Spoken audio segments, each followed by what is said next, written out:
You knock on doors before sunrise. Most people do not answer. Those who do barely look at you. They hand you payment wrapped in cloth so they do not have to touch your hands. They avert their eyes. They close the door quickly as if your presence contaminates their home. You move to the next house. The smell follows you everywhere. It clings to your clothes, your skin, your hair. You have scrubbed yourself raw, but it never leaves. Children see you on the street and run. Adults cross to the other side. Shopkeepers refuse to let you enter their stores. The baker who sold you bread last week now shakes his head and points to the door. You are not welcome. You have done nothing wrong. You have broken no laws. You have hurt no one. But your job has marked you. And every single person in this town depends on what you do. When disease threatens, when filth accumulates, when no one else will handle what must be handled, they need you. But they will never respect you. They will never thank you. They will just pay you quietly and wish you would disappear. This was life in Europe and colonial America throughout the 1700s and 1800s, an era when cities were expanding rapidly but basic infrastructure lagged far behind. Populations grew. Commerce increased, but sanitation systems did not keep pace. Human waste accumulated in cesspits and privies. Dead animals lay in streets, garbage piled in alleys, and all of this created ideal conditions for disease. Cholera, typhoid, and plague killed thousands. The only way to prevent total catastrophe was to have someone remove the waste, dispose of the dead animals, and clean the filth that others refused to touch. These workers went by different names in different places: scavengers, rakers, night cartmen, but their role was the same. They handled what society produced but could not bear to acknowledge.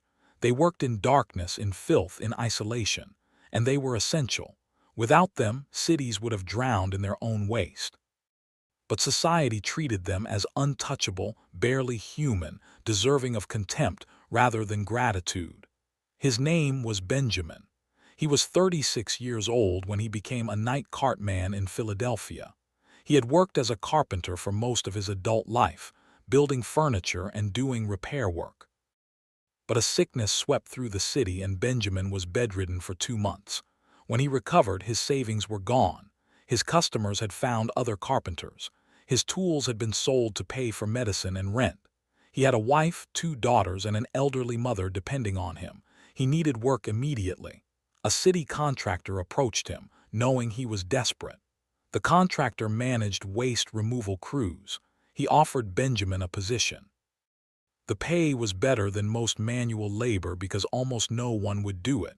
Benjamin asked what the work involved. The contractor told him plainly: emptying privies and cesspits by hand, hauling waste through the streets at night, disposing of it outside the city. Benjamin felt his stomach drop. But he looked at his daughters and knew he had no choice. He accepted. The contractor told him to report at midnight. Benjamin's first night was worse than he imagined. He met the crew, 5 other men, all hardened and silent. They walked to a wealthy neighborhood where the privies and cesspits were overflowing. The smell was overpowering even from a distance. They removed the wooden cover from the first pit. The stench that erupted made Benjamin gag violently. He stepped back, but the foreman told him to get to work or leave. Benjamin forced himself forward. One man climbed down into the pit using a ladder. It was 6 feet deep, filled with human excrement, urine, and whatever else had been thrown in over the months. The man at the bottom used a bucket to scoop the waste and pass it up. Benjamin's job was to carry the full buckets to a cart and dump them. The waste was thick and heavy. It sloshed and spilled. It soaked through his gloves and onto his hands. It splashed onto his clothes and face. Benjamin vomited twice in the first hour. The other men ignored him. They just kept working, moving mechanically, their faces blank. They worked through the night, moving from house to house, pit to pit. Some were shallow and only took an hour. Others were deep and massive, requiring hours to empty. Benjamin's arms ached from lifting the heavy buckets. His back screamed from bending and hauling. The smell was inside him now. In his nose, his mouth, his lungs. He could taste it. By dawn, the cart was full. They hauled it to a field outside the city and dumped the waste into enormous pits. Benjamin stood there as the sun rose, covered head to toe in filth, and realized his life had just changed forever. He would do this every night, and everyone would know what he did. The social destruction was immediate and total.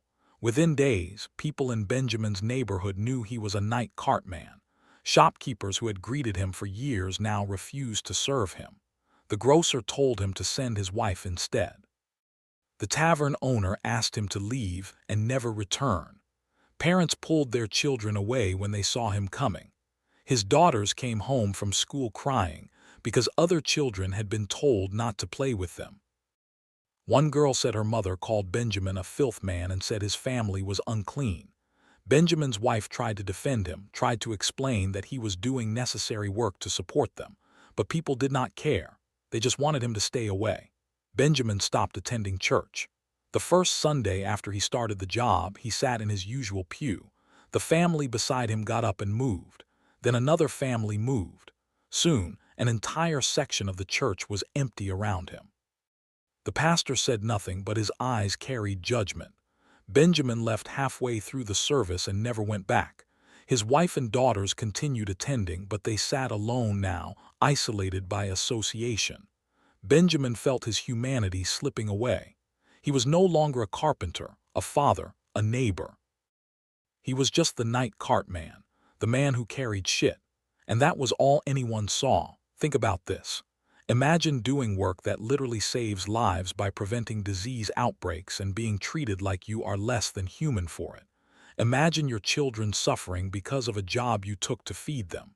Could you endure that level of contempt while knowing you are doing essential work?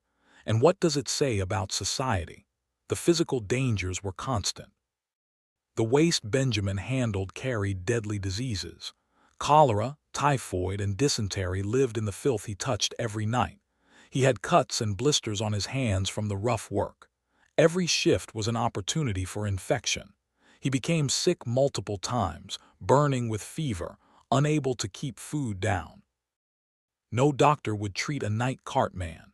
His wife nursed him through the illnesses, and he survived through luck. But other men on the crew were not so fortunate. Benjamin watched a coworker die from an infection that started as a small cut on his hand and spread through his body in days. The man's family could not afford a proper burial. He was buried in a potter's field, and the crew hired a replacement the next week. The pits themselves were deadly. Toxic gases accumulated in cesspits, primarily methane and hydrogen sulfide. Men who descended into them could suffocate within seconds. Benjamin saw it happen. A worker climbed down into a particularly deep pit one night. Halfway down, he stopped moving.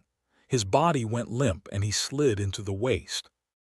Two men tried to pull him out, but they were overcome by the gas as well. All three died before anyone could reach them with ropes. Their bodies were left in the pit until morning. The city hired replacements immediately. The work never stopped. But here is what makes this even darker. The city officials and wealthy residents who hired night cartmen lobbied for laws that made the work even more degrading. Waste removal was restricted to nighttime hours because daytime operations were considered offensive to public sensibility. So Benjamin and others like him were forced to work in darkness, hidden from view, as if they were shameful secrets. They were essential to public health but legally required to be invisible. Society needed them to survive but punished them for being seen. They were criminalized for visibility while performing work that prevented epidemics. Now think about this. We still hide the uncomfortable jobs that keep our world functioning. Waste is collected early in the morning before most people wake. Treatment plants are built far from residential areas. We benefit from these services every day but design systems so we never have to see or think about the people who provide them. Has society really changed? Or have we just gotten better at hiding what we depend on? Most night cartmen did not last more than 5 years.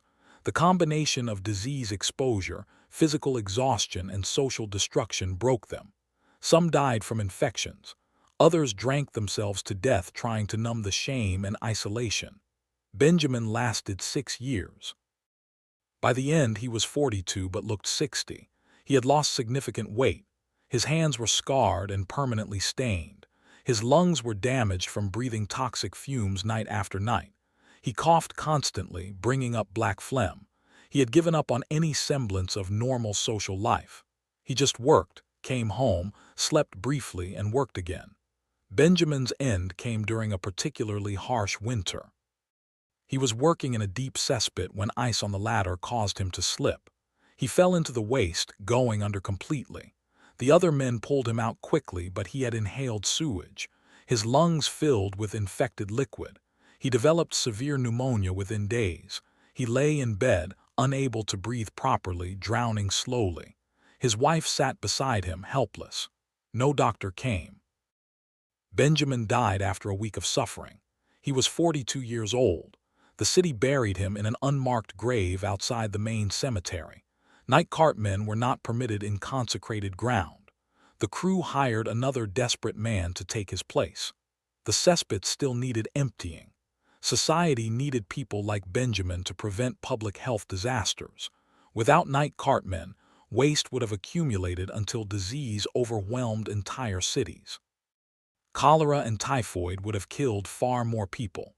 Streets would have been rivers of sewage. Benjamin and thousands like him made urban life possible during a critical period when infrastructure had not yet developed. They worked in the worst conditions imaginable so everyone else could live in relative cleanliness. But society gave them nothing except wages barely above poverty and social exile. Benjamin sacrificed his health, his dignity, his social standing, and ultimately his life so the city could function. And the city erased him the moment he was gone. The job eventually changed. Underground sewer systems were built. Mechanical pumps replaced manual labor. Waste management became professionalized and regulated, but that transformation took decades. The men who worked as night cartmen during the worst years had no protections, no recognition, and no hope. Benjamin was one of them. He did work that everyone needed but no one respected.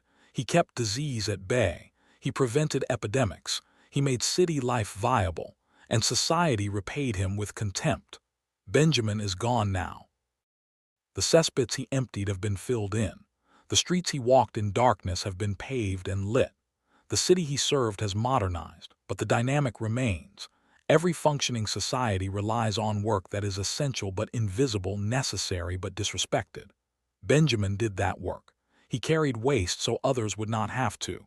He breathed poison so the city could breathe clean. He accepted social death so families could live without disease. No one respected him, but everyone needed him. And when he died, they just found someone else to take his place. If you think being a night cartman was the most disrespected essential job in history, there were others. Jobs that were even more critical, even more dangerous, and even more despised. Jobs that societies could not survive without but refused to acknowledge. And some of those jobs still exist today.